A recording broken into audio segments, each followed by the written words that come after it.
Hello and welcome to my channel you never know. Discuss करेंगे मेवाड़ का इतिहास भाग 3 सिसोदिया शाखा में राणा सांगा से राणा उदय सिंह तक। चैनल को सब्सक्राइब नहीं किया है तो जरूर करें। चलिए शुरू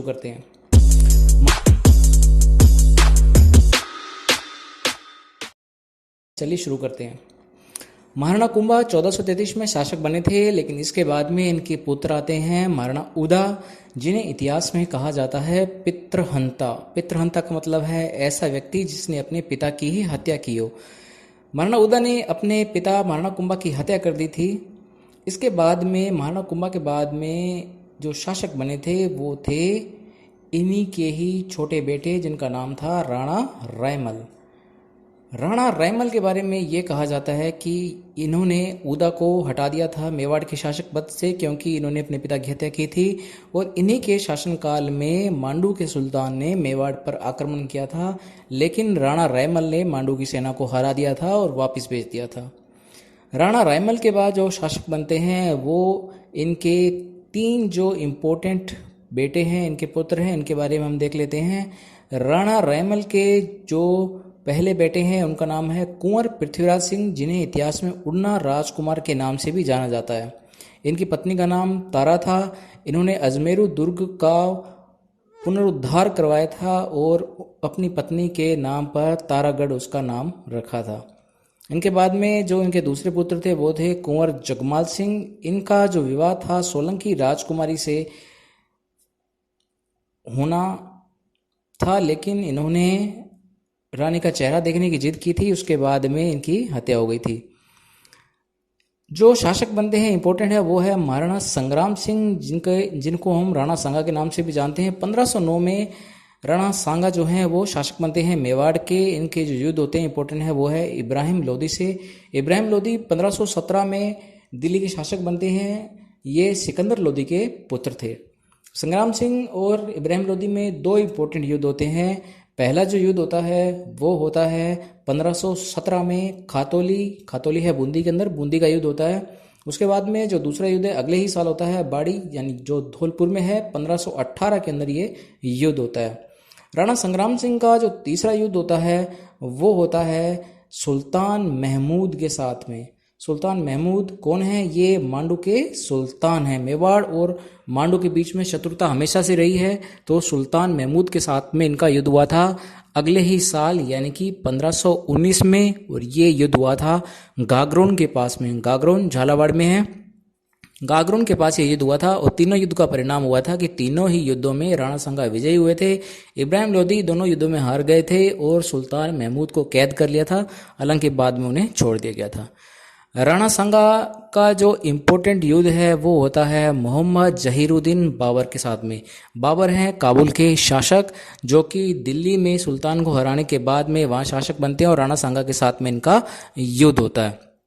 राणा सांगा के साथ में इनके 2 इम्पोर्टेंट युद्ध होते हैं। पहला होता है बयाना भरतपुर में, जो कि होता है फरवरी 1527 में।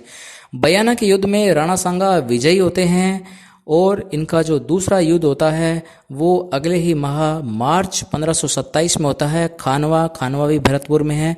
खानवा के पास इनका युद्ध होता है जिसमें बाबर विजयी होते हैं और राणा सांगा इस युद्ध में हार जाते हैं। इस युद्ध के जो कारण थे, परिणाम थे, क्या क्या थे वो हम देख लेते हैं। इस युद्ध में राणा सांगा की हार के इम्पोर्टेंट कारण जो है वो इस प्रकार हैं। बयाना युद्ध के बाद में राणा सांगा ने तुरंत युद्ध न करके बाबर को तैयारी का समय दे दिया था।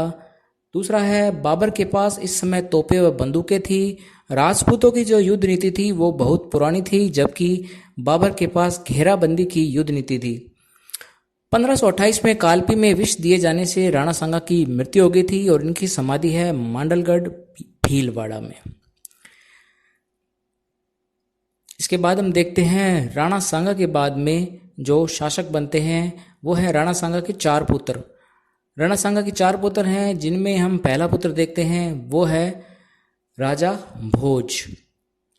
राजा भोज जो है इनकी आकस्मिक मृत्यु हो गई थी। ये मीरा के पति थे। इनकी मृत्यु के बाद जो मीरा है वो कृष्ण भक्ति में चली गई थी। इनके जो शासक बनते हैं राणा सांगा के बाद वो है राणा रतन सिंह द्वितीय। 1528 में ये मेवाड़ के शासक बनते हैं, लेकिन हाड़ा सूरजमल से युद्ध के समय इनकी मृत्यु हो जाती है। रणथंभौर प्राप्त करने के लिए युद्ध हुआ था। उसके बाद में राणा विक्रमादित्य शासक बनते हैं 1531 में, लेकिन ये बाल्यावस्था में थे, इसीलिए जो इनकी माता थी मेवाड़ की राजमाता कर्मावती, वो मेवाड़ की संरक्षक बनती है। 1534 में गुजरात के बादशाह बहादुर शाह ने यहाँ आक्रमण कर दिया था। रानी राजमाता जो थी कर्मावती, इन्होंने हुमायूं को राखी भेजी थी मेवाड़ की सहायता के लिए, लेकिन हुमायूं समय पर नहीं पहुंच पाए थे। इस कारण कर्मावती ने जौहर किया था और चित्तौड़ का दूसरा शाखा ये कहलाता है। बहादुर शाह जफर के जाते ही विक्रमादित्य ने पुनः चित्तौड़ पर अधिकार कर लिया था, लेकिन दासी पुत्र बनवीर द्वारा इनकी हत्या कर दी गई थी। इनके बाद जो शासक बनते हैं वो राणा उदय सिंह है। 1540 में ये शासक बनते हैं। बनवीर द्वारा इन्हें भी मारने का प्रयास किया था जब ये बहुत छोटे थे, लेकिन पन्याधाय ने अपने पुत्र चंदन का बलिदान देकर इनकी सहायता की थी, इनकी जान बचाई थी। कुंभलगढ़ दुर्ग में इनका राज्याभिषेक हुआ था। 1540 में बनवीर को हराकर इन्होंने चित्तौड़ पर अधिकार किया और 1559 में इन्होंने उदयपुर नगर बसाया। 1568 में अकबर ने यहाँ आक्रमण किया था। जो दुर्ग के किलेदार थे, जो जिनके ऊपर सारा दारोमदार था, जयमल, फत्ता और राठौड़ जयमल व फत्ता सिसोदिया, यहाँ वीरगति को प्राप्त हुए थे और यहाँ चित्तौड़ का तीसरा शाखा होता है। 1572 में गोगुंदा में राणा उदय सिंह का देहांत हो गया था। तो इस प्रकार से राणा सांगा के